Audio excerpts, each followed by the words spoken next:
la veritat és que, bé, mig en broma no, però no t'ho prens tan en sèrio com ara el segon, més que res per això, no? Per veure el primer disc, a veure que a la gent li va agradar tant i van tenir bones crítiques, t'animes, te motives i t'il·lusiones en fer noves cançons.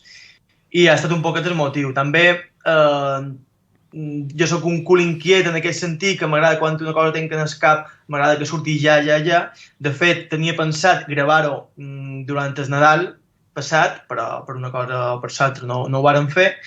I ara, bé, hem fet aquest segon treball, que és un EP de 5 cançons, mig gravades en el confinament pel nostre productor, en Toni, i després un pic que ja varen poder sortir, vaig anar a l'estudi, vaig gravar les veus, etc.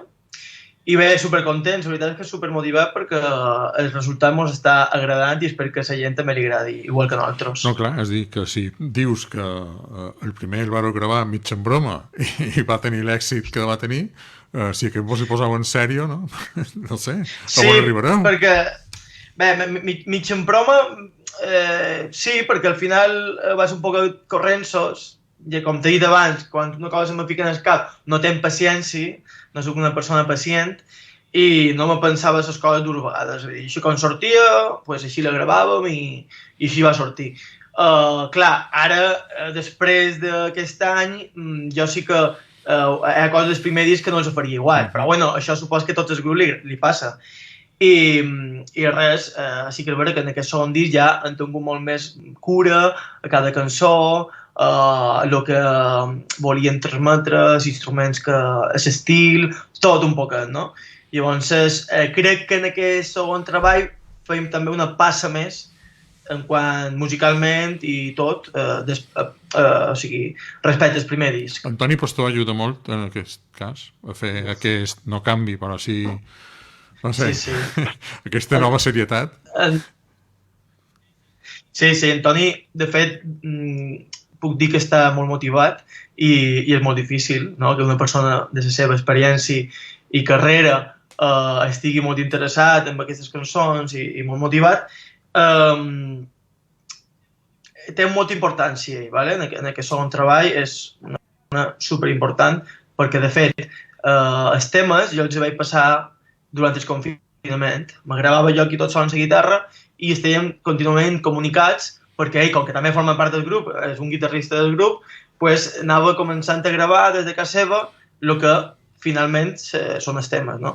Llavors jo li anava a explicar quin estil volia, ell m'anava donant propostes i és molt, molt culpable de que les cançons sonin com sonaran i jo molt content, la veritat, molt content i orgullós de que una persona com Antoni fiqui mà en aquestes cançons.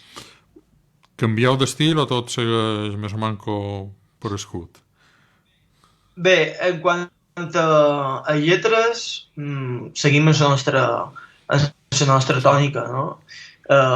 També tenim diversitat, no? D'estil en les 5 cançons, trobàvem una balada.